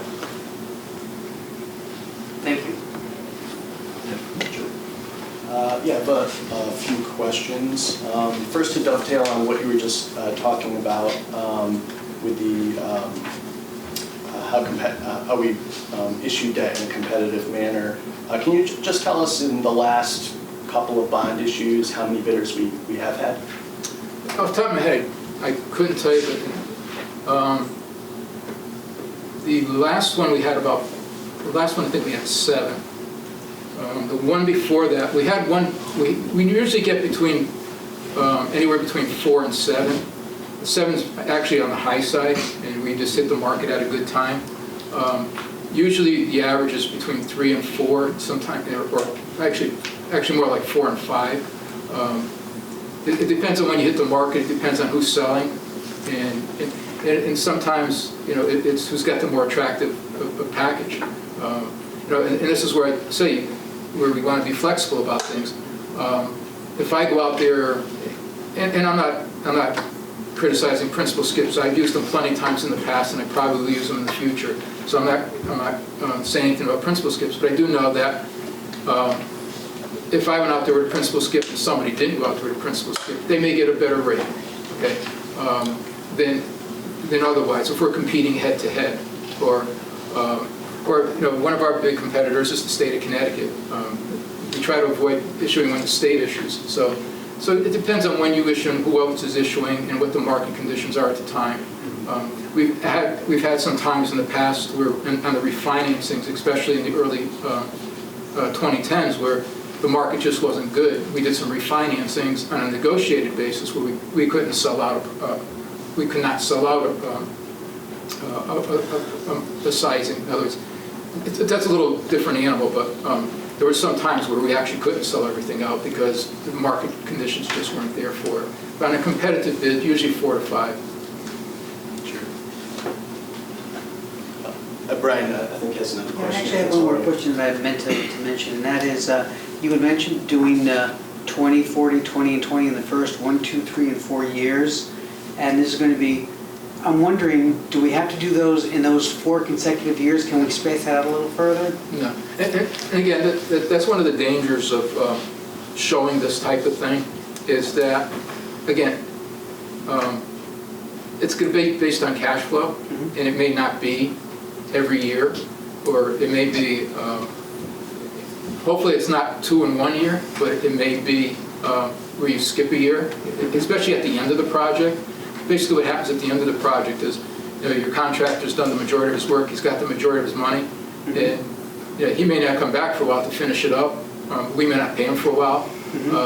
So that last one usually could take a while longer to actually issue, and you may have some money left over. Again, we have to look at arbitrage concerns. We don't want to have too much cash. IRS requires us to spend down a certain percentage of the proceeds by a certain time period. So there's like an 18-month rule, a 36-month rule, things like that. So if we have money left over, and I don't want to run into arbitrage, I may delay an issue. I'll give you an idea just on this $4.5 million that we're looking at now. One of the temptations with it is, although it's $400,000 added to next year's debt service, one of the temptations is, let's put it into next year. And if we put it late enough into next year, then we miss a principal payment. So again, that's where the flexibility comes in. If it comes close enough that I could hold off and roll it into another fiscal year, or I could delay an issue, I will do that. The problem you run into with a large project like this, it's $100 million. A lot of these smaller projects we do, we have a reserve. We have $15 million sitting in the bank, just earning money. It's our fund balance. It's our reserve. We're able, because we have that reserve, we're able to borrow that money and advance it to the projects so we don't have to issue debt right away. That's how, for example, I showed the roads. We used some of that road money this year already. We haven't issued the debt, but we've paid some people's roads, maybe in this room. And we paid for that using some of our reserve money, which we'll pay back once we issue the debt. And it's, unfortunately, a $100 million project, I don't have $100 million, or I don't have 30% of that in the bank. If I had 30% of that in the bank, I'd probably delay an issue. If I had $30 million sitting idle in cash, I probably would push those out, have more flexibility. But we don't have that. And cash flow, people want to be paid, so you need to have the cash flow going. So again, it's the flexibility is when you structure it, when you issue it, how you issue it. Those are all factors we take into consideration. Yeah, I'm just looking at some of the points where we have our debt kind of dipping down. Can we take it on then so that the impact to taxpayers isn't hit all at one time? Right. That's why I was just curious. Yeah, and we look at all that. We look at, it's like I mentioned in the debt policy, we look at the impact on 1 year, 5 years, 10 years, and 20 years. And that was our whole guiding principle when we refinanced all our debt over the past 10 years. Is, we structured it, and believe me, we sat there and literally looked at debt, and when it matured, and said, well, can we take that and push it to here, and we didn't take that, and it was like a hodgepodge. We just cherry picked to slot in our debt so that we could figure out, give us some flexibility in issuing debt for the future. The key is flexibility. It's the key. It really is. Yeah, just a couple more quick questions. In regards to the 10-year forecast, you did a really great job kind of speaking to some of the key assumptions there. The 3% annual increase for Board of Ed, 2.8% increase for town. Grand list, you talked to about 0.58, I think, to 0.68 approximately increase per year. Does the Board of Ed increase include everything that's in the K through 12 report from the Board of Ed? Yeah, and I glossed over that, and I should apologize for that. The capital budget,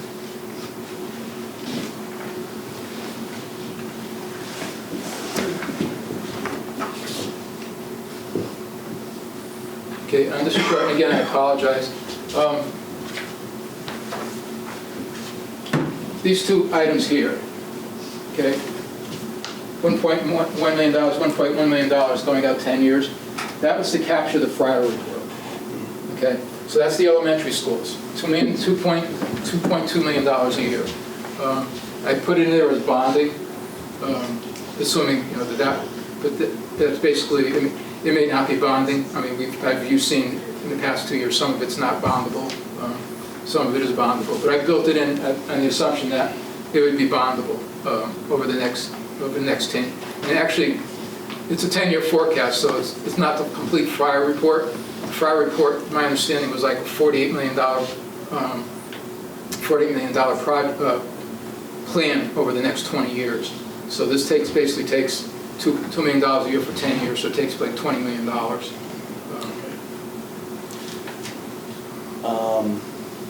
Okay. And then you spoke a little bit about for state grants, that $4.7 million for projected fiscal year 2020, 2021. That was a figure given from the state? Right. The state budget's 2 years. The state has a 2-year budget, right.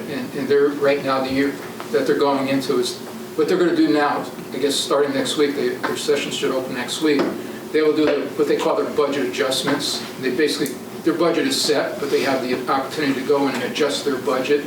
So when they approved their budget last year, they actually set what our grants would be for this existing year, plus what they'll be for next year.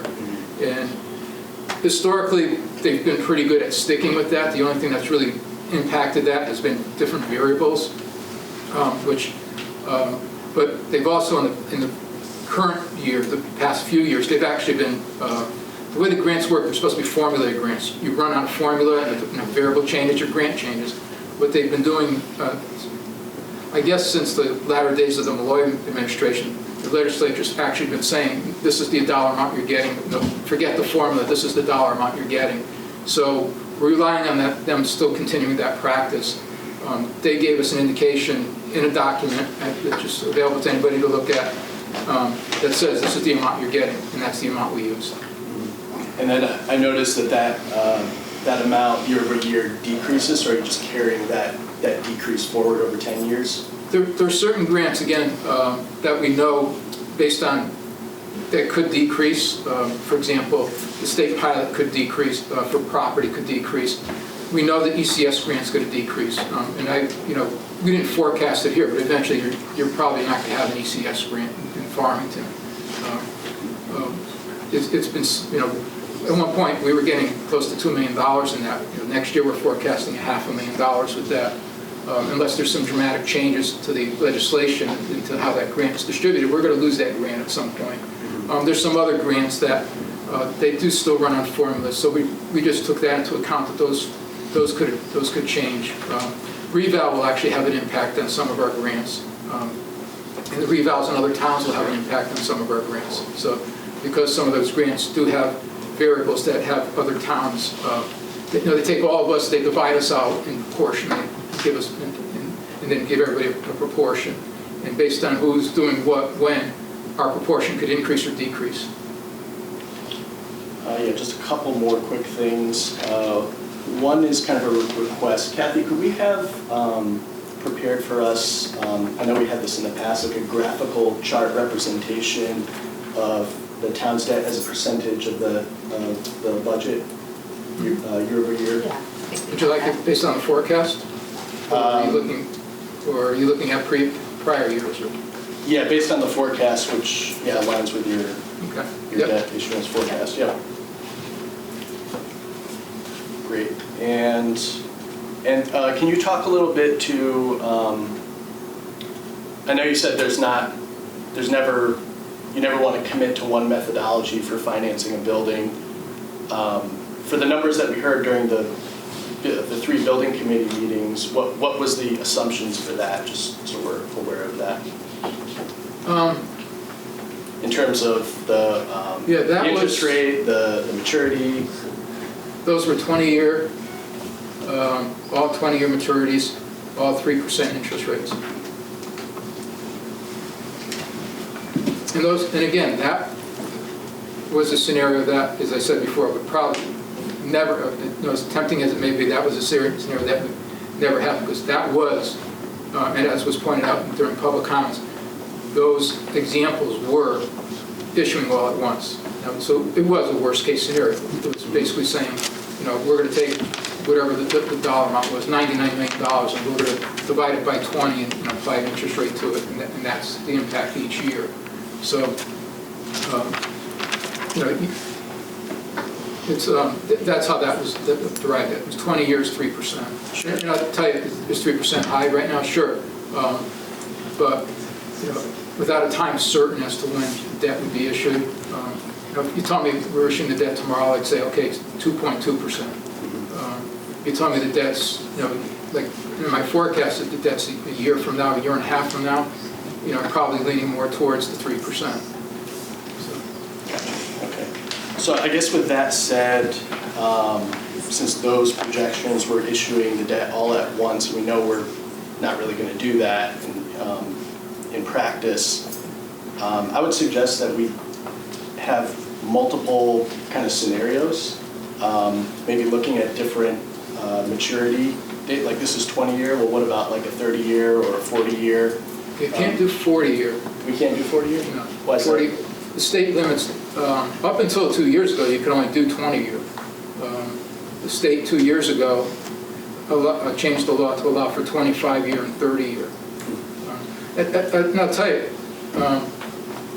2 things to tell you about doing all these different forecasting and stuff.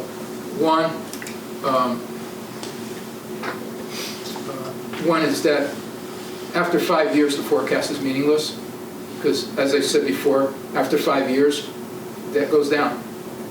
So when you're looking at the impact after 5 years, everybody's going to say it's going down, because it will go down, because the first issue that you do,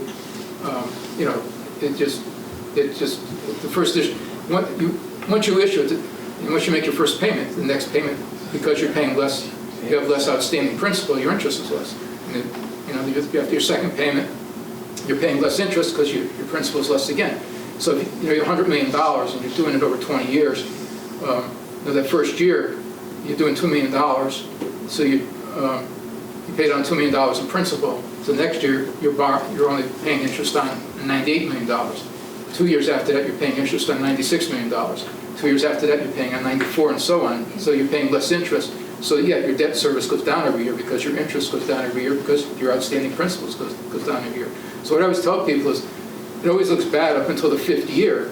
Then the 6th year it starts to, hey, this isn't too bad anymore. And I thought I demonstrated that before, is that after that, when you get to that 6th year, it really doesn't mean anything. Unless you're phasing in debt, like the 4 debt issues, it really doesn't mean anything after, when you get to a certain point, so everything starts to go down.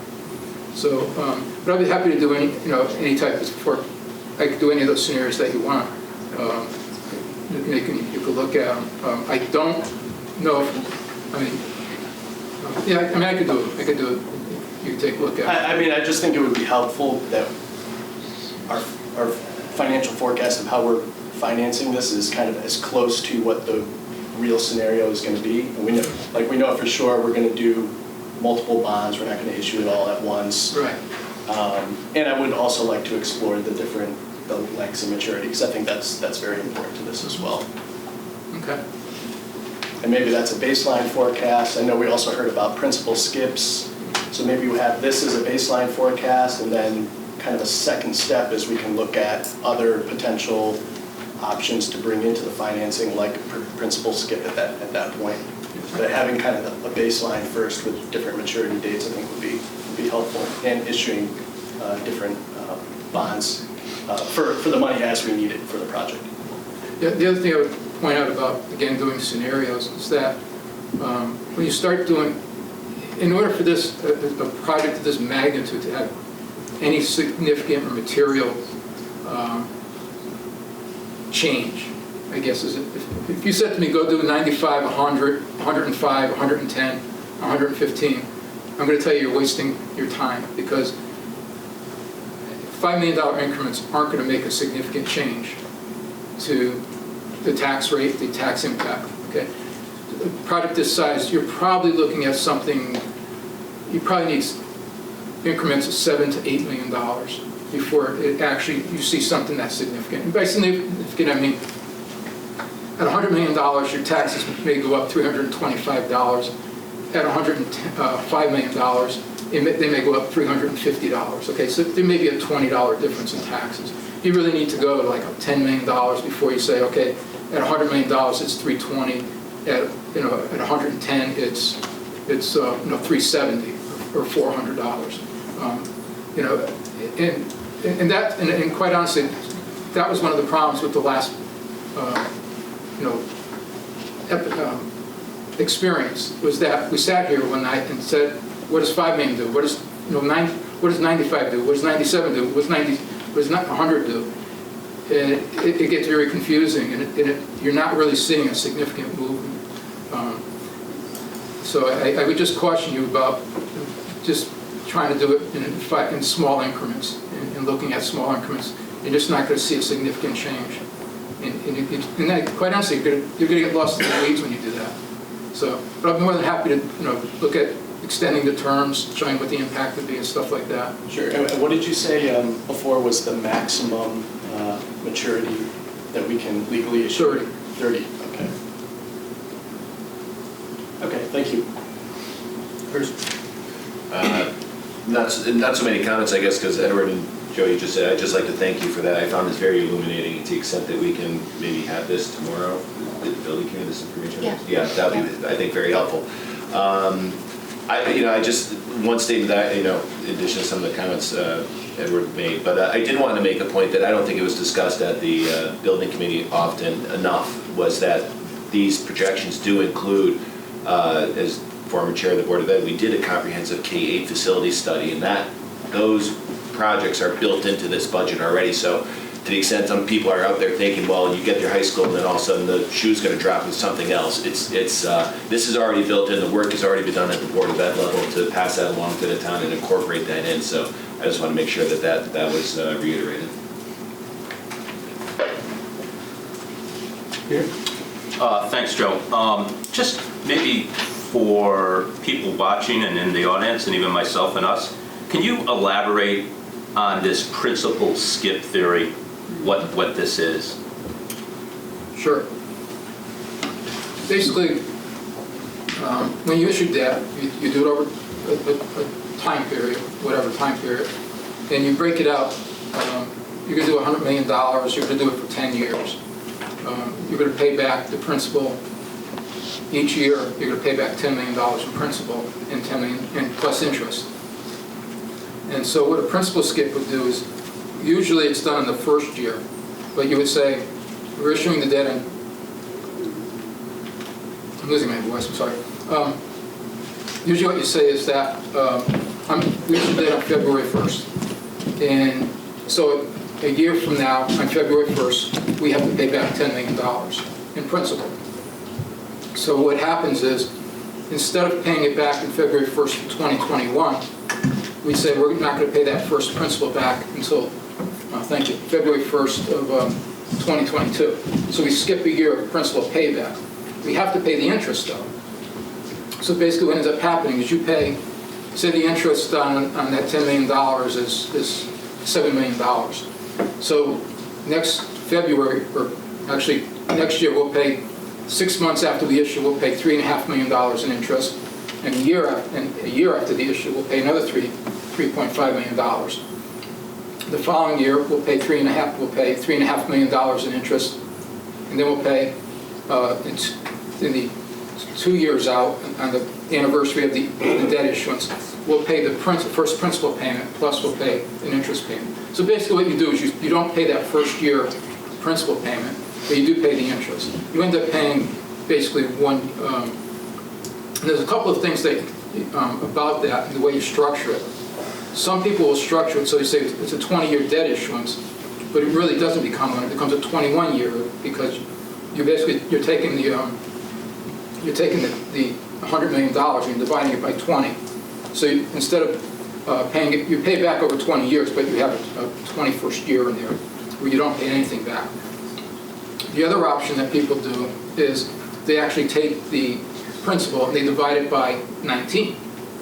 So we don't pay the first year, but we're going to pay, instead of paying that $10 million in the first year, we're going to pay 1/10 of it plus $10 million in the second year.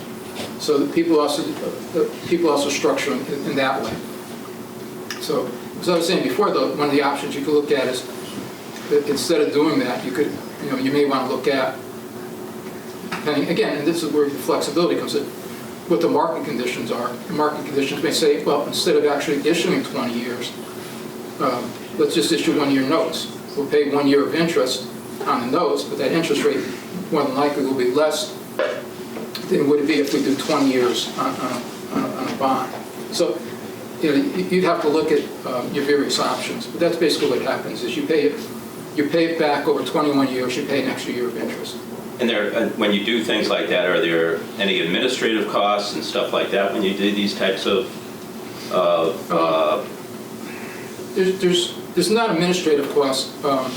A bond issue, the standard rule is that for every, between legal costs, issuance costs, advertising, things like that, the standard rule is that for every, say, $10 million you issue, it's going to cost you about, roughly about $12,000. So where you run into issue, and one of the concerns is when you do large issues, is the larger the issue, the more the issuance costs. So a lot of times people say, well, I don't want to do a large number of issues because it's going to cost me $200,000 every time I issue debt. So some people say, well, I'd rather, I've seen towns where they'll say they have a $50 million authorization, and they'll say, well, I'm doing 25 and 25 because instead of paying, instead of doing 10-10 or something like that, I'm just going to pay out once or twice on my issuance costs instead of racking up issuance costs. They'll do that. So cost on the principal skip, and this is debatable. I've seen it both ways. I haven't seen it recently, but I used to do principal skips a lot. And I worked in a town where we literally couldn't afford to issue debt. We issued debt anyway.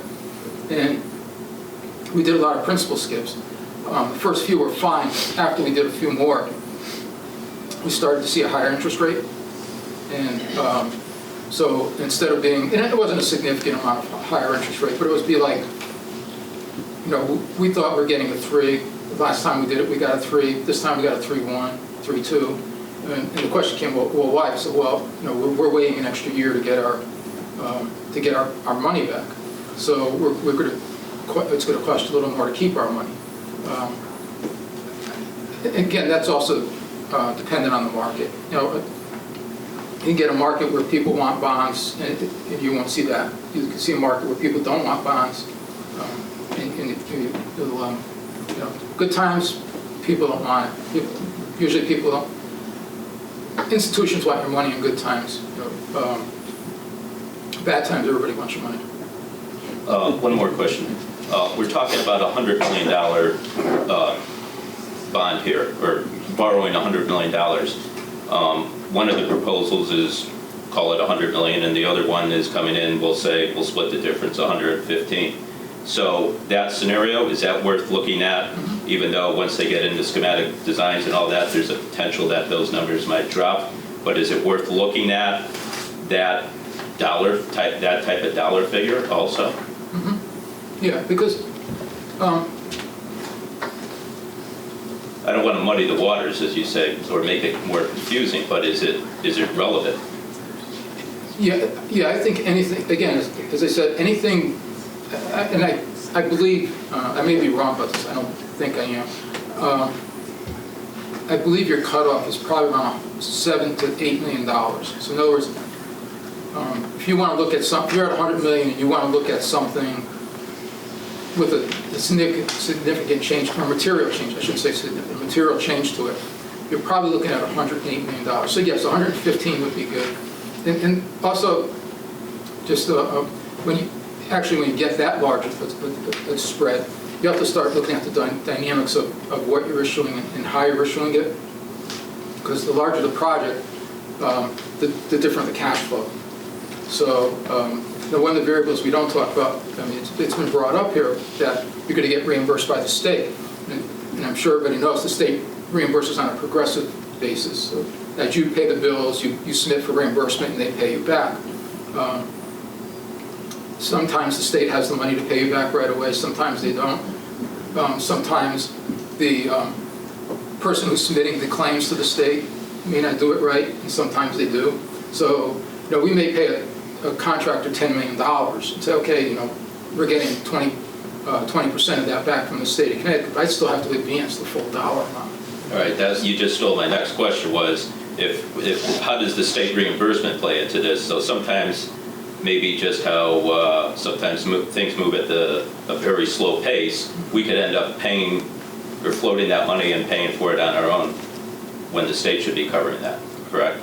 We will, in 99% of the cases, we will advance the money and then seek reimbursement from the state. The state doesn't, at least I've never been in my experience where the state has paid at the same time. Even now with the Clean Water Fund, for example, we borrowed the money from the state. We advanced the money, then we got reimbursement from the state. Their lag time was, you had to have it in by the 13th of the month, and if you got it in by the 13th of the month, you got your reimbursement by the 13th of the following month. So that's how the Clean Water Fund works, okay? Yeah. So there's always going to be an advance of cash on our part, and again, that's why cash flow and knowing the cash flow is important. But getting back to the other point, it's different. A $100 million project, again, a lot of this is tied to cash flow. But if you now jump to a $120 million project, you're $20 million higher. The dynamics change, the cash flow changes, and the amount that you may issue at any one time will change. If I said 20, 40, 20, 20, it might be 25, 40, 25, 25, something like that.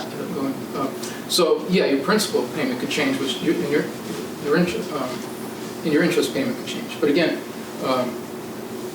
so you may see some differences there. You may even see more. I mean, if you did a $150 million project, you're probably looking, I'm guessing you're looking at least 6 bond issues. Thanks, Joe. Thank you very much for your time, and thank you for answering the questions of the public. I have nothing else. I think everything's been answered. Thank you very much.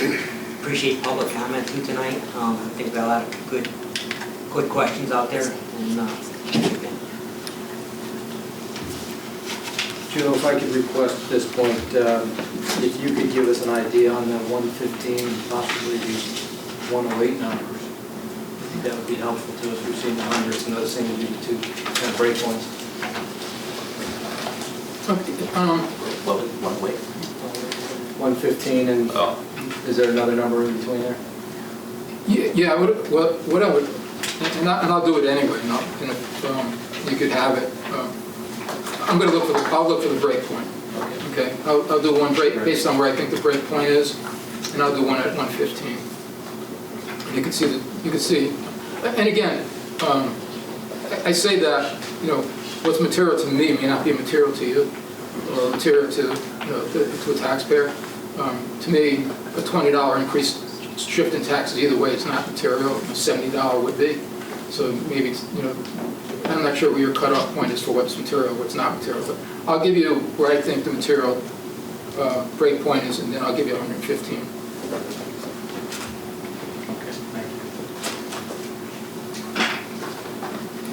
Any other questions for Joe?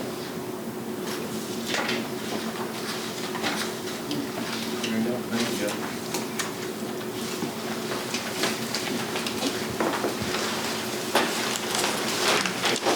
And next we're going to move on to the... Okay, but before we go, so why don't we just have a little recap? If you don't mind? No. Okay, so, just so information, because things are going to be moving fast, so I want to make sure that we get information out to that people need. So, Edward, you asked for some information about some debt forecasting and from different time frames and different things. That's for the 6 options, basically for the what was presented for the tax impact for those 6 options, but with different scenarios, essentially, Okay. of different maturity dates. And issuing multiple issues of bonds, not just issuing all the money up front. Well, we don't do that, but I'll have that for you. Okay. Okay, and then Joe's gonna kind of find the breaking point for where that number is that has a material effect on the tax rate.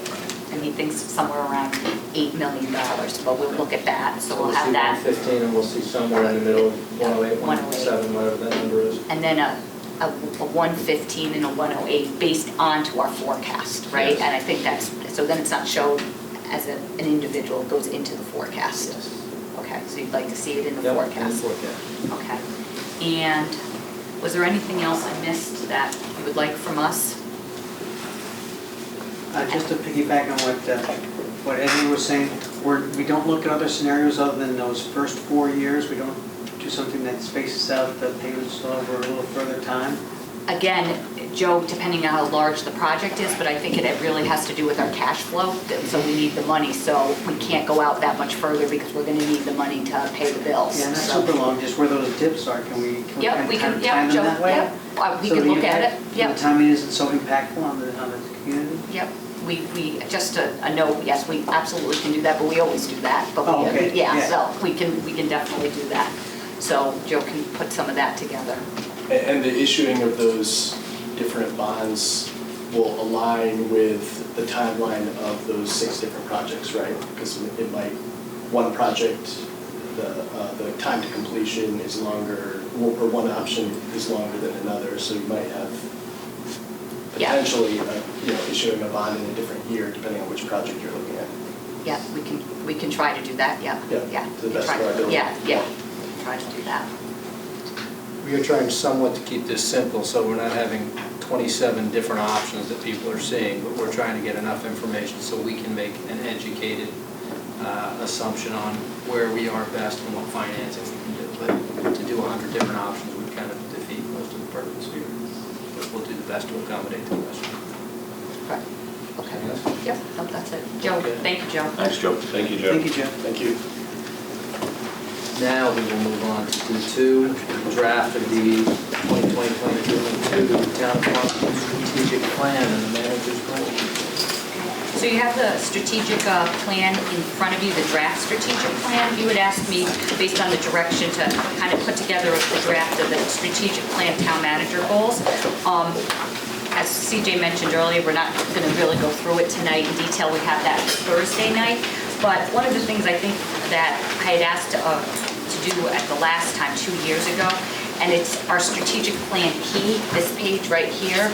And what we're trying to do here is just to show a snapshot when you look at it, is that the time frame, is it immediate, how long it takes, and the cost. So it's time frame, cost, complexity of the policy or the project, and the workload of the staff.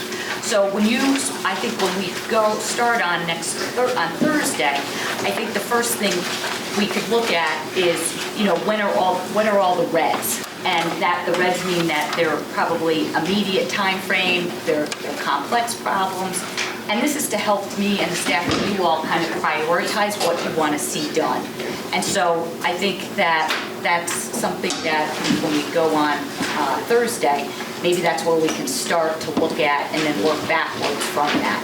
And then the other item is that what I've done is that I've made the deletions or I've moved things around, and then there was some different things that I've heard from different people, but if you didn't particularly say anything, like I know, Peter, you had mentioned, and we had talked about the goal on the bridge, Right. and so that's in there. I didn't put your name on it, but it's something that we had talked about. And Brian, you had given me a call, and we talked about another goal, which I didn't have time to put in, but I will put in, and then I'll just say what I think that you're looking for, and then you can we can work together, but it's that in the economic development, about, again, one of the goals that we've talked about is, Brian was mentioning, and I do like the idea, is that creating, like what Rose always says, kind of a sense of place, and again, bringing like millenniums and into our community. And and I think, Brian, we talked about maybe having like just like another ad hoc committee, but maybe like with Rose, economic development,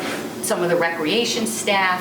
I was thinking, Brian, we didn't talk about maybe the library, and trying to get people to come in and what people like want, whether it's housing, because we talked about workforce housing for younger people to come in, what they like, is it recreation programs, creating like a sense of place and things of that nature, and maybe having just our ad hoc committee talk about it a little bit, and is then any direction from there. And I thought that was kind of a neat goal, something that we haven't talked about in the past, and I was going to put just a simple goal in there about setting up an ad hoc committee. Right. Yes. In addition to the housing, what activities can we use to engage, attract, and retain, millennials who may not have families, or young folks or with families, to come here and live in Farmington, engage, and maybe decide to stay and raise a family here as well, and make them engaged members of the community. Right. So I was going to put something like that in. Good. That's good.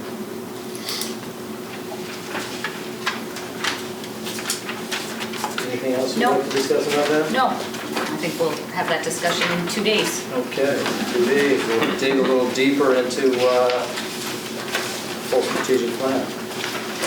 With that, first I will read you a quote by Charles Darwin. "It is not the strongest of the species that survive, nor the most intelligent, but the one most responsive to change."